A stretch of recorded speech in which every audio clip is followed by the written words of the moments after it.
స్పెషలైన కార్యకర్తలందరూ కూడా హృదయపూర్వక నమస్కారాలు తెలియజేసుకుంటాం. కేటీఆర్ గారు బయలుదేరారు, వస్తున్నారు. నేను కూడా రిసీవ్ చేసుకోవాలి ఆయన్ని. మరి ఇది కార్యకర్తల సమావేశానికి నేను పొద్దునే ఆశ్చర్యపోయా. 9:30కే వచ్చి లేడీస్ కూర్చున్నారు. నేను షాక్ అయ్యా. ఎందుకమ్మా మీరు 9:30కి వచ్చారన్న లేడీస్ని? పాపం ఎర్రగడ్డ నుంచి అక్కడి నుంచి వచ్చింది పాపం లేడీస్. అంటే సార్ మీరు చెప్పారు కదా సార్ అంటే, నేను 10-10:30 అన్నాను కదమంటే, లేదు సార్ పార్టీ మీటింగ్ కదంటే. నాకు చాలా సంతోషం అనిపించింది, చాలా సంతోషం అనిపించింది. కార్యకర్తలు అంటే ఇలా డిసిప్లిన్గా ఇలా ఉండాలి. మరి మనం ఎంతో బ్రహ్మాండంగా వాళ్ళ ఈ కార్యకర్తల సమావేశం అంటే ఇది పబ్లిక్ మీటింగ్ కాదు, కార్యకర్తల సమావేశం. కార్యకర్తల సమావేశం అంటే మన ఇంటర్నల్గా ఏదన్నా మాట్లాడుకోవచ్చు, ఏదన్నా చేయొచ్చు. మరి మీ అందరూ కూడా మొన్న అసెంబ్లీ ఎలక్షన్స్లో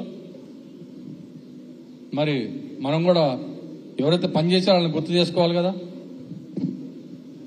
మరి రహమత్ నగర్ డివిజన్ నుంచి మనకి 5,700 ఓట్లు మెజార్టీ వచ్చినాయి. రహమత్ నగర్ ప్రజలందరూ కూడా మనం రుణపడి ఉండాలి. First number. సెకండ్ ఎర్రగడ్డ డివిజన్, మనకు కార్పొరేటర్ కూడా లేడు. ఎర్రగడ్డ డివిజన్ నుంచి 4,000 దాకా రావటం జరిగింది. అదేవిధంగా లేదు థర్డ్ బోర్బండ,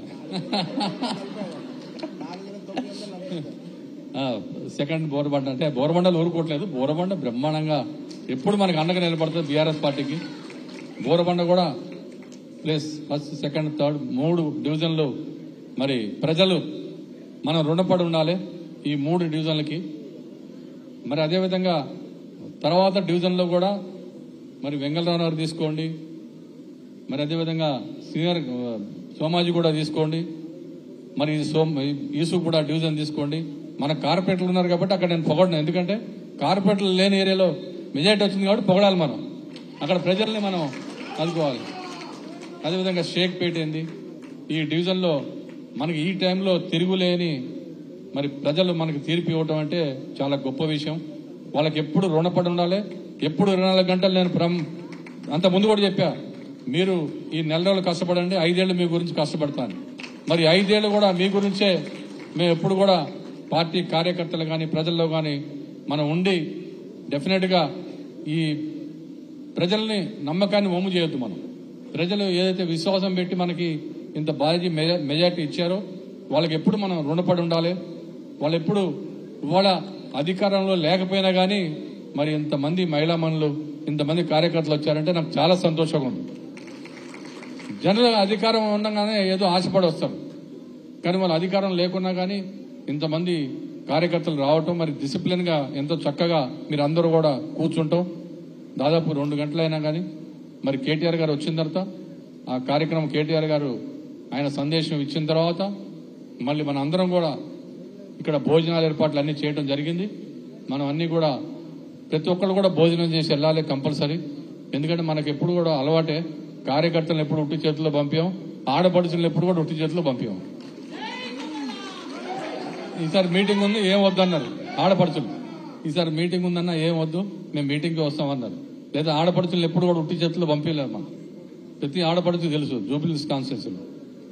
మరి మనందరం కూడా రాబోయే రోజుల్లో ఏదైతే గతంలో మనం పండగలు చేసుకున్నామో అదే విధంగా మహిళా దినోత్సవం కానీ, రంజాన్ కానీ, క్రిస్మస్ కానీ, మరి బతుకమ్మ కానీ, ఈ పండుగలన్నీ అదే విధంగా చేద్దాం. మనం ఏ మాత్రం వెనకపోవద్దు.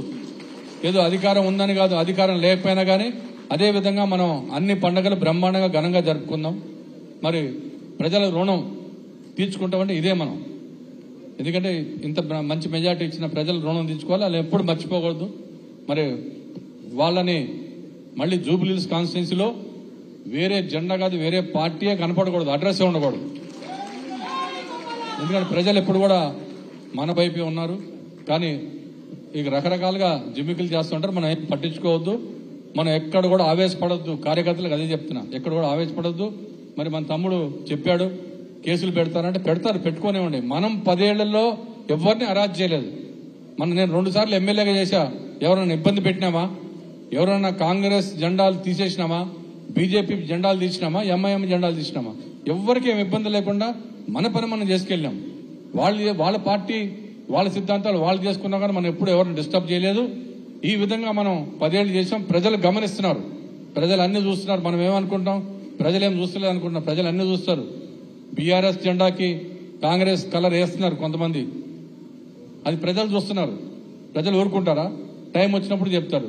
మనం కూడా వాళ్ళకి మళ్ళీ చిల్లర పనులు చేసినాం అనుకో, ప్రజలు కూడా మనల్ని ఏమాత్రం ఎంకరేజ్ చేయరు. అందుకనే నేనేమంటున్నా, మనం పద్ధతిగా పోదాం, ఎక్కడ కూడా ఆవేశపడొద్దని. పాపం కొంతమంది మీద కేసులు పెడతాం. ఇవాళ సురేష్ ముదిరాజ్ అని మనోడు ఉన్నాడు, 58 జియోలో రెగ్యులరైజ్ చేసిన బిల్డింగ్ని కూలగొడతాకు వచ్చింది.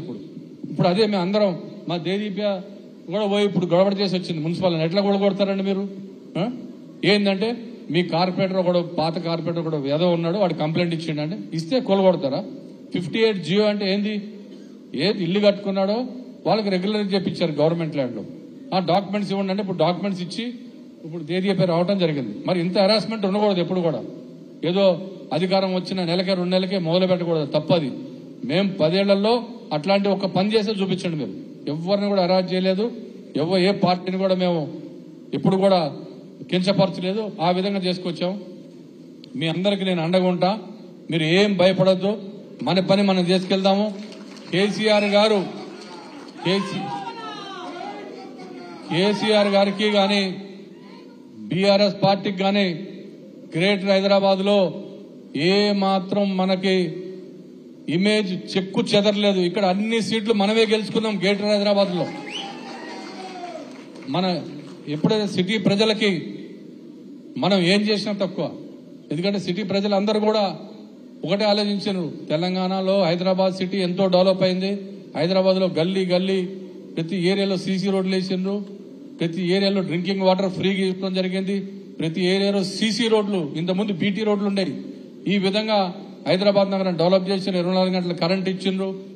అన్ని కూడా హైదరాబాద్ సిటీ ల్యాండ్ ఆర్డర్ కాపాడిండ్రు. ఇవన్నీ చూసుకుని ప్రజలందరూ కూడా మూకుమ్మడి కూడా డిసైడ్ చేసుకుని మళ్ళీ పార్టీ రావాలనే ఉద్దేశంతో మరి గ్రేటర్ హైదరాబాద్ లో అందరూ కూడా